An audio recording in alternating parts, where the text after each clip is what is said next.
사람과 인사 나누겠습니다. 은혜 받읍시다. 한 번 더 인사합시다. 잘 오셨습니다. 이번 시간에는요, 예수님을 준비하는 성도라는 제목으로 하나님 말씀 증거하도록 하겠습니다. 우리가 지금 예수님이 태어나신 날을 기억하면서 지금 한 달 동안 강림절을 맞이해서 예수님, 오시는 예수님에 대해서 살펴보고 있습니다. 내일 모레가 성탄절이지만 우리 좀 조금 일찍 한 번 더 인사를 하겠습니다. 옆에 분과 메리 크리스마스. 성탄절이 무엇입니까? 예수님 생신이죠. 예수님이 사람의 몸을 입고 이 땅에 우리의 죄를 담당하려고 이 땅에 친히 오신 날이 바로 이 성탄절입니다. 그래서 이 성탄절에 무엇을 기억하냐면요, 예수님 태어나신 날만 기억하지 마시고요, 그분을 우리 마음 가운데 모시는 것까지 생각을 하는 저와 여러분이 되기를 바랍니다. 예수님이 나의 죄를 위해서 이 땅에 오셨다. 그러니 이 날이 얼마나 기쁜 날이고 즐거운 날입니까? 또 우리가 그런 예수님의 기쁨이 되는 성도들이 돼야 되겠습니다. 근데 많은 분들이 예수님 입장에서 보면요, 예수님이 오심을 너무 기쁘고 감격스러운 분이 있어요. 우리가 지난번에도 세례를 받았을 때도 그러지만 제가 놀랐어요. 영상을 봤는데 막 울더라고요. 여러분 세례 때 우셨어요? 세례 받으실 때? 저는 울지 않았던 거로 기억을 해요. 뒤늦게 저는 세례를 받았어요. 세례는 왜 받았냐면 제가 잘못된 인식을 갖고 있었어요. 완전히 깨끗하게 아무 죄를 안 져야만 세례 받는 줄 알았어요. 그래서 계속해서 세례를 안 받다가 나중에 우리 목사님이 그러는 거예요. 아니 박 선생은 왜, 그때 이제 청년이 됐는데 우리 목사님이 저한테 꼭 선생이라고 붙였어요. 박 선생은 왜 세례를 안 받냐는 거예요. 깜짝 놀란 거예요. 그래서 아니 깨끗해야 세례를 받죠. 죄를 짓는데 어떡합니까? 그러니까 그때 설명을 해줬어요. 아니 믿음으로 받으시라고. 그래서 대학교 1학년 때 가을에 세례를 받게 됐습니다. 근데 그때도 뭐 특별하게 눈물이 나거나 감동이 되질 않았어요. 근데 어떤 분은 이 세례를 받으면서 나 같은 사람도 세례를 받아야 되나 그러면서 감동하는 사람도 있나 봐요. 그래서 눈물을 흘리는 거예요. 어떤 분은요, 세례 받는데 아무런 감동이 없는 사람이 있어요. 그냥 당연히 해야 되는 거니까 하는 거야, 이렇게 생각할 때도 있는 거죠. 마찬가지죠. 우리가 예수님이 오심을 너무 기뻐하는 사람이 있어요. 정말 예수님이 나 때문에 오셨구나, 정말 기쁘다, 그렇게 이야기하는 사람이 있는가 하면 예수님이 오심이 전혀 아무런 감각이 없는 분들도 계세요. 여러분은 어때요? 이제 매년마다 12월이 되니까 예수님 오시는 성탄절날 기쁨이 되십니까? 아무런 감각이 없습니까? 심지어 어떤 분은 불편한 분들도 계십니다.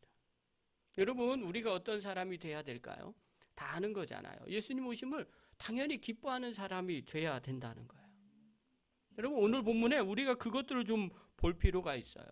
오늘 본문에 예수님이 2000년 전에 예수님이 오셨는데요, 예수님 오셨을 때 불편한 사람이 있고요, 전혀 감각이 없는 사람이 있고요, 아주 그냥 미운 사람도 있고 기쁜 사람도 있어요. 오늘 우리가 그것을 살펴보면서 우리는 오시는 예수님, 이번 성탄절에 오시는 예수님 어떤 마음으로 맞아들일까 점검하는 저와 여러분이 되기를 바랍니다. 첫 번째입니다. 헤롯과 같은 사람은요, 예수님 오심을 기뻐하지 않아요. 꼭 맞는 건 아니지만 우리가 기뻐하지 않는다면 혹시 헤롯과 같은 사람이 아닐까 생각해 볼 필요가 있는 거죠. 오늘 본문 1절 한번 봅시다. 1절 읽겠습니다. 시작. 헤롯 왕 때 예수께서 유대 베들레헴에서 나심에 동방으로부터 박사들이 예루살렘에 이르러 말하되, 예수님께서 헤롯 왕 때 탄생하셨습니다. 그러면 헤롯이 누군지를 알아야 될 거 아니에요? 헤롯은 어떤 사람이냐면요, 헤롯은 에돔 사람입니다. 이스라엘을 다스리고 있는데 이스라엘은 유대인이 아니었어요. 그는 에돔 사람 안티파스의 아들이었어요. 헤롯은요, 우리가 생각하기에 되게 포악하잖아요. 예, 맞아요, 포악해요. 그런데 정치적인 아주 감각이 뛰어났습니다. 그래서 로마 황제에게 잘 보였어요. 그래서 주전 47년에 유대 총독으로 임명되고요, 그리고 주전 40년에는요 유대 지역 분봉왕으로 책정이 됩니다. 로마 황제의 줄을 잘 섰기 때문에 그래요. 헤롯은요 주 4년까지 살았어요. 44년 동안 유대 지역을 통치했습니다. 헤롯의 장점은 뭐냐면요, 건축을 잘하는 겁니다. 건축의 예술가입니다. 그래서 그 중에 하나가 예수님 당시에 성전이 지어졌어요. 아주 웅장한 성전인데 그 성전이 헤롯 성전이에요. 헤롯이 성전을 지었어요. 성전을 짓는 이유는 다른 게 아니에요. 자기는 에돔 사람이었기 때문에 이스라엘 백성들에게 반감이 있어요. 그래서 그들에게 잘 보이려고 그들의 성전을 아주 웅장하게 지어준 겁니다. 또 그가 정치적으로 아주 재능이 있었어요. 굶주린 백성을 위해서 세금을 감면해 줬어요. 괜찮잖아요. 또 자기 금접시를 녹여서 식량을 사서 백성들에게 먹이게끔 했습니다. 좀 폭정을 하는 사람이었지만 백성들 배고픈 거에 대해서는 관심이 많았어요. 그러니까 백성들 입장에서는 이방 사람이 우리를 다스려도 크게 못마땅해 하지는 않았어요. 그런데 이 헤롯은요, 경제적인 면 외에는 아주 폭군이었어요. 자기 왕자를 지키려고 어떤 일이 벌어졌느냐? 아내와 장모를 죽여버립니다. 심지어 자기 아들 장남과 두 아들도 다 죽여버려요. 왜냐하면 자기의 왕자를 노린다고 생각했기 때문에 그래요. 무엇보다도요, 유대인의 왕으로 메시아가 베들레헴에 태어났다는 서기관의 이야기를 듣고 난 다음에 베들레헴에 있는 2살 이하의 아이들을 모두 다 죽여버립니다. 그 정도로 포악한 왕이었어요. 심지어 그가 죽을 때 어떤 일화가 있냐면요, 예루살렘에서 가장 존경받는 한 사람을 옥에 가둡니다. 그리고 명을 내렸는데 뭐라고 그랬냐면, 내가 죽을 때 저 사람도 같이 사형을 시켜라. 그래서 실제로 그렇게 사형을 시켰어요. 이유가 뭐냐면요, 자기가 죽을 때 예루살렘에 있는 모든 사람들이 울지 않을까봐, 웃을까봐. 그런데 이 예루살렘에 아주 덕망이 있는 이 사람이 만약에 죽으면 같이 죽으니까 그 사람 때문이라도 울 수 있으니까 그렇게 하라고 유언을 남겼어요. 그리고 실제로 그렇게 사람을 죽였어요. 헤롯은요, 좋은 사람이 아니었어요. 예수님을 당연히 기다리는 사람이 아니었죠. 오히려 예수님이 유대인의 왕으로 나셨다는 이야기를 듣고 기분 나빠한 사람이에요. 여러분, 예수님 태어남을 기분 나빠하는 사람도 있어요. 두 번째로요, 제사장과 서기관 같은 사람이 있어요. 예수님 나심에 관심이 없어요.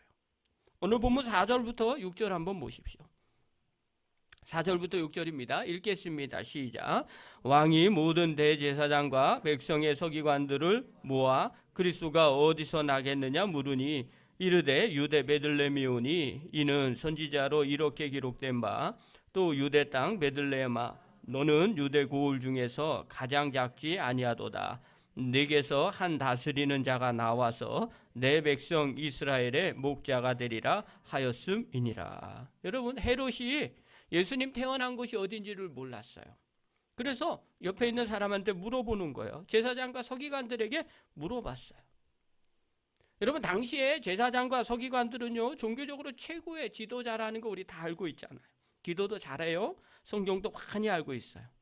또 하나님의 백성들과 관계를 담당했던 사람이 바로 이 제사장과 서기관들이에요. 종교적으로 어느 하나 흠잡을 데가 없는 완벽한 신앙인이었어요. 이방 사람인 헤롯 왕이 메시아가 어디서 태어날 거에 대해서 물어보자 거침없이 대답을 해요. 유대 베들레헴입니다. 이 정도로 해박한 성경의 지식을 갖고 있었어요. 그러나 이들은요, 메시아를 지식적으로 그렇게 잘 알고 있어도요, 정작 예수님 오시면 별로 관심이 없었어요. 기다리지 않았어요.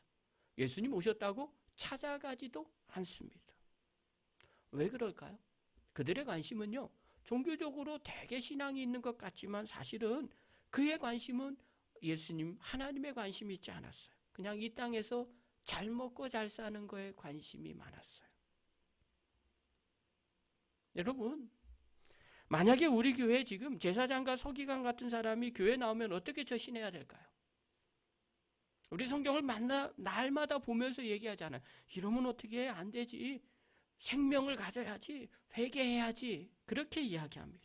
그런데 실제로요, 이런 부류의 사람들이 신앙생활에 교회를 나오잖아요. 그럼 회개하지 않습니다. 왜 그럴까요? 지식이 많잖아요. 성경에 대해서 많이 알고 있어요.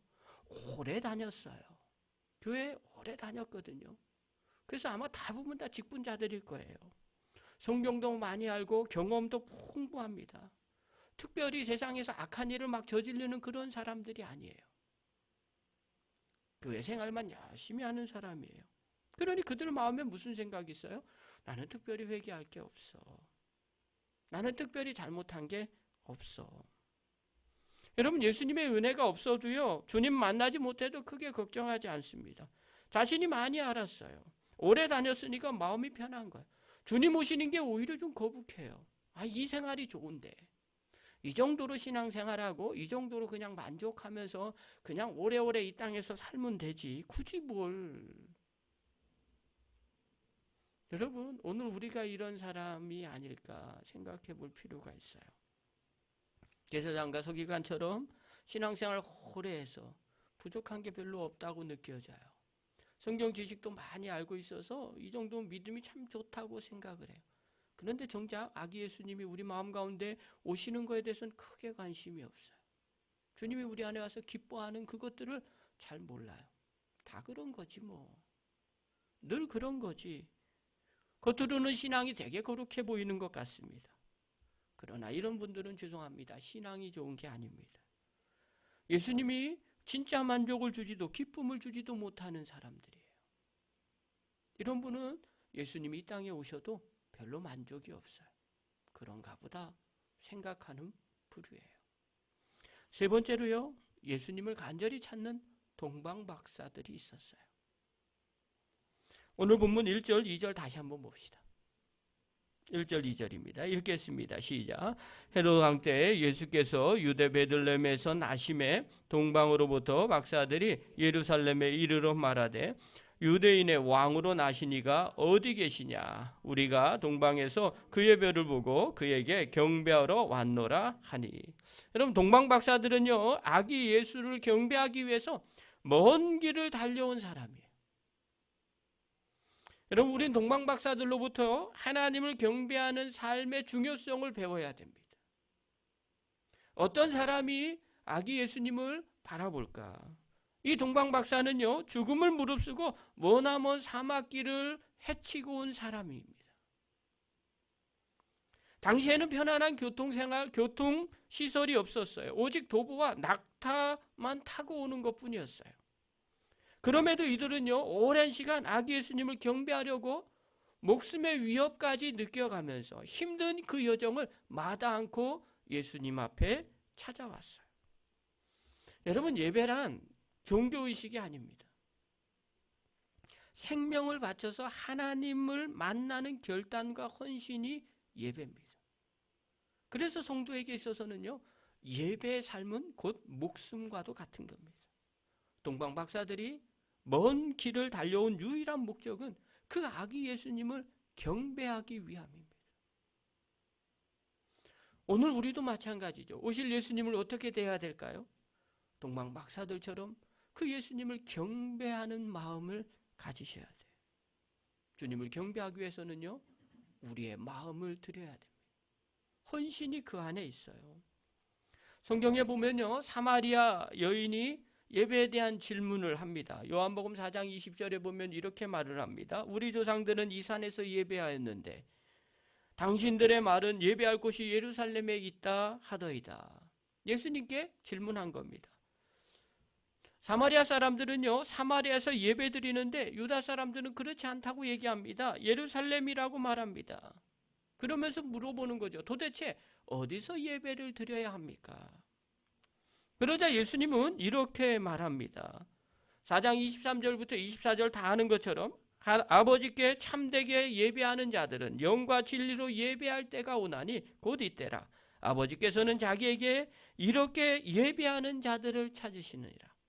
하나님은 영이시니 예배하는 자가 영과 진리로 예배할지니라. 하나님은 영과 진리로 예배하라는 것. 어느 곳에서 예배하는 게 중요한 것이 아니라 너의 마음을 다해서 영과 진리로 예배하려는 거예요. 여러분, 영과 진리로 예배한다는 게 뭘 의미할까요? 여러 가지 해석이 있어요. 그 중에 하나는요, 하나님을 만나기 위한 섬김과 경배하는 자세, 하나님을 위해서 헌신하고 사모하는 자세로 예배드리는 걸 말합니다. 여러분, 그래서 예배는 태도예요. 장소가 아닙니다. 예배는 우리의 마음가짐입니다. 예배 시간에 목사인 저의 설교가 정말 중요하다라고 말하면 그건 진짜 예배가 아닙니다. 정말 주님 앞에 진심으로 내가 하나님을 경배하는 시간이 예배입니다. 어떤 태도로 하나님께 만나러 나오냐가 예배에서 가장 중요합니다. 오늘 여러분들이 아니면 영상 앞에 있는 성도들 어떤 마음으로 지금 예배를 드리고 있습니까? 여러분의 그 마음이 정말 주님을 만나야 되겠고 내가 주님 앞에 헌신하고 결단하겠다는 그런 마음 가지고 예배를 드리고 있습니까? 하나님은 그것을 영과 진리로 예배하는 자라고 얘기합니다. 그런 자들에게 하나님은 은혜를 부어 주십니다. 오늘 동방 박사는요 그렇게 먼 길을 찾아왔어요. 그의 마음은 유일한 마음은 딱 하나입니다. 아기 예수님을 내가 경배해야 되겠다. 그는 목숨을 내건 희생을 통해서 주님 앞에 예배하는 자로 그 마음을 갖고 나왔던 겁니다. 오늘 이번 성탄절에 우리가 그런 마음을 갖는 믿음의 종이 되기를 간절히 축원합니다. 두 번째로요, 동방 박사들은 예물을 준비하고 주님 앞에 나옵니다. 오늘 11절 한번 보십시오. 11절입니다. 읽겠습니다. 시작. 집에 들어가 아기와 그의 어머니 마리아가 함께 있는 것을 보고 엎드려 아기께 경배하고 보배압을 열어 황금과 유황과 몰약을 예물로 드리니라. 여기서 동방이라고 얘기하는 것은요, 페르시아, 바벨론 아니면 시리아, 또 더 나가서 아라비아 이렇게 지칭합니다. 예수님을 경배한 박사들이 전승에 의하면 바벨론에서부터 왔다는 겁니다. 몇 명이냐 정확하게 성경은 말하지 않지만 예물에 바친 수를 보니까 3명이었을 것으로 추정합니다. 또 전승에는 실제로 이름 3명이 기록되어 있어요. 가르파르와 멜키오르와 그 다음에 발타사르라는 박사들이에요. 이들이 보배압을 열어서 아기 예수께 황금과 유황과 몰약을 바쳤어요.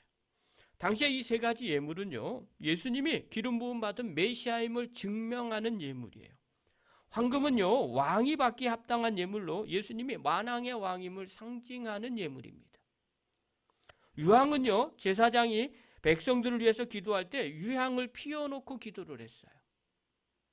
그런 의미로 예수님의 속죄의 대제사장임을 상징하는 선물이 유향입니다. 몰약은요, 썩지 않게 하는 유약이에요. 슬픔과 탄식과 죽음을 없애주는 약품입니다. 실제로 예수님이 십자가에서 돌아가실 때 이 몰약을 받으셨어요. 동방 박사들의 이 3가지 예물을 드렸다는 것은 예수님이 기름 부음 받는 메시아라는 것을 말해주고 있어요.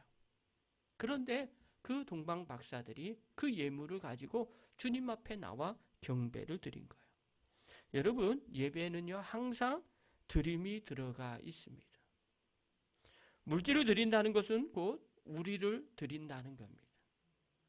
우리 자신을 드리는 것이 헌신이고 경배고 예배입니다. 오늘 이 자리에 나온 성도 여러분, 정말 여러분 자신을 드림으로 주님 앞에 나오고 계십니까? 이것이 신령과 진정으로 드리는 예배예요. 동방 박사들은 이 예물을 가지고 주님 앞에 나왔어요. 오늘 우리는 무슨 마음을 가지고 무엇을 가지고 주님 앞에 나옵니까? 세 번째로요, 동방 박사들은요, 경배 후에 말씀에 순종합니다. 우리가 아기 예수님을 경배하면 그 다음 반드시 삶 속에서 말씀대로 순종해야 됩니다. 오늘 본문 12절 한번 보십시오. 12절 읽겠습니다. 시작. 그들은 꿈에 헤롯에게로 돌아가지 말라 지시하심을 받아 다른 길로 고국에 돌아가니라. 이들은 하나님께서 꿈에 헤롯에게로 돌아가지 말라고 지시하심을 받았어요. 이 말은요, 쉽게 얘기하면 한마디로 꿈 꿨다는 거예요. 근데 꿈속에 하나님이 나타나셔서 야, 헤롯에게로 가지 마. 그래서 다른 길로 갔다는 거예요. 여러분, 이들은요, 그 말씀을 듣고 지체하지 않고 목숨을 걸고 다른 길로 고국으로 돌아갑니다. 즉 주님의 말씀이라면, 경배하고 난 뒤에 주님의 말씀이라면 그저 순종하는 박사들의 모습을 보는 거예요. 여러분, 우리가 아기 예수님을 경배합니까? 그러면 우리 안에 주님의 말씀에 순종하는 자세가 필요합니다. 사무엘상 15장에 보면요, 사울왕이 아말렉과의 전쟁에 나갑니다. 그때 사울왕이 전쟁에서 승리하면서 살찐 짐승들을 데리고 옵니다. 사울의 마음은요, 이 양들을 가지고 예배드리면 참 좋겠다라는 생각이었어요. 물론 속내는 다른 생각들도 있었어요. 죽이기가 아까운 거예요. 이걸로 예배드리면 얼마나 좋아요? 또 이걸로 백성들 또 군인들 전쟁한 사람들 전리품으로 나눠주면 너무너무 좋을 거예요. 그러나 우리가 다 압니다. 사무엘 선지자가 사울 왕에게 전쟁에 나가기 전에 한 가지 당부를 드렸어요. 왕이요, 전쟁에 나가면 하나님이 승리하게 하실 텐데 살아있는 모든 것을 반드시 죽이십시오. 그게 하나님의 뜻입니다. 그런데 사울 왕은 그렇게 하지 않았어요. 전쟁에 이기는 것까지 좋았어요. 그런데 자기의 방식대로 생각했어요. 자기의 생각대로 생각했어요. 좋은 것은 갖고 와서 예배 드릴 때 바치면 좋지 않는 거야? 다 좋은 게 좋은 거 아니겠어? 그런 생각을 한 거예요. 그때 사무엘 선지자가 우리가 다 아는 것처럼 이야기하죠. 사무엘상 15장 22절에 보면 순종이 제사보다 낫다. 여러분, 의외로 많은 사람들이 자신의 방식을 고집하는 사람이 있어요. 예수님 앞에 예배를 드리면서, 날마다 예배를 드리면서 주님을 경배한다고 하면서 자신을 내어놓는다고 이야기하면서도 하나님의 말씀을 잘 안 듣는 사람들이 있어요. 신앙생활도 자신만의 방법으로 신앙생활을 하는 분들이 계세요. 다른 사람은 좀 틀린 것 같아 보이는 거예요. 심지어 주님 뜻대로 살면 뭔가 좀 2% 부족한 것처럼 느껴질 때가 있어요. 아니 뭘 저렇게까지 신앙생활해? 이런 세상에서 그렇게 살면 세상 살기 힘들지 않아? 시대를 잘 읽지 못하고 순진하게 사는 거 아니야? 그렇게 말하는 분들도 간혹 계세요. 그러나 다르게 한번 생각해 볼까요? 하나님 앞에 나오는 사람, 모금을 다해서 구원받아서 하나님 앞에 감사해서 나오는 그 사람, 하나님이 그 사람에게 뭘 원할까요? 하나님께서 우리를 구원해 주시고 또 우리 앞에 와서 예배드리는 이 사람들에게, 저와 여러분들에게 뭘 원하실까요? 어떤 걸 하고 어떤 걸 안 하고 그걸 원할까요? 이건 해도 되고 이건 안 해도 되고 그렇게 계산하는 걸 원하실까요? 아니에요. 제가 보기엔 그냥 주님 뜻이면 뭐라도 하겠습니다. 주님 뜻이라면 안 하겠습니다. 주님이 원하는 거라면 하겠습니다. 주님이 원하지 않은 거라면 안 하겠습니다. 아마 분부대로 하세요. 분부만 해주세요. 뭐든 하겠습니다. 여러분 이런 마음을 원하지 않을까요? 여러분 주님 앞에 경배하는 건요, 우리의 태도예요. 우리가 생각이 없어서 순종하는 것이 아닙니다. 우리가 머리가 없어서 아무것도 안 하는 게 아니에요. 자신의 이해관계가 상관없이 우리가 왜 주님 앞에 순종해요? 주님의 사랑이 너무 크니까. 또 내 생각보다 하나님의 생각이 더 크다고 믿으니까. 주님의 은혜가 너무 크니까. 당연히 하나님은 나의 주인이니까. 이렇게 생각하는 태도가 있기 때문에 순종하는 거예요. 그러니 내 생각은 내려놓는 거예요. 내 방법은 내려놓는 거예요. 여러분 경배하는 사람은요, 자신의 생각과 자기의 것을 내려놓는 거예요. 여러분이 하나님이라면 자기의 것들을 내려놓는 그 사람들을 사랑하지 않을 수 없을 것 같아요. 동방 박사들은요, 주님께 경배드렸어요. 그리고 꿈에 다른 곳으로 헤롯에게로 가지 말라고 얘기하니까 즉시로 순종합니다. 이것이 경배하는 자의 모습이라는 거예요.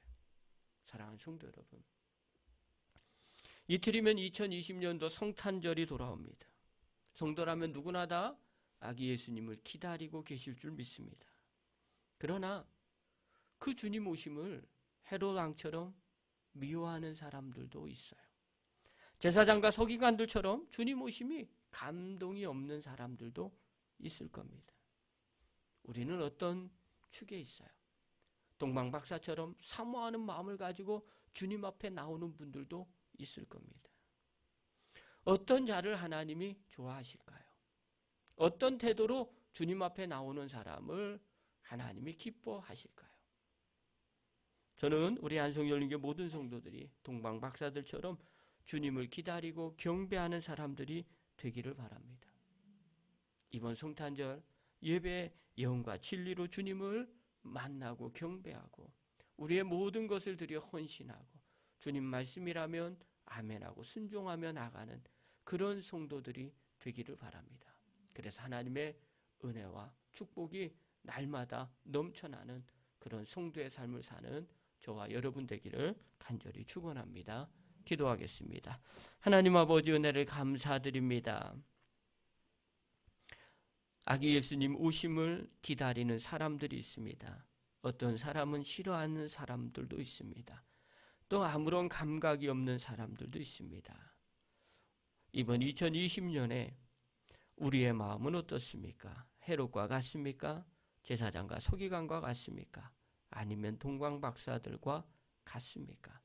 우리의 마음을 점검하게 하여 주셔서 주님 오심을 주님이 정말 기뻐하는 자세로 준비하는 저희들 되게 하여 주셔서 하나님의 은혜와 하나님의 복을 함께 누리는 임마누엘의 축복의 하나님을 경험하게 하여 주시옵소서. 예수님의 이름으로 감사하며 기도하옵나이다.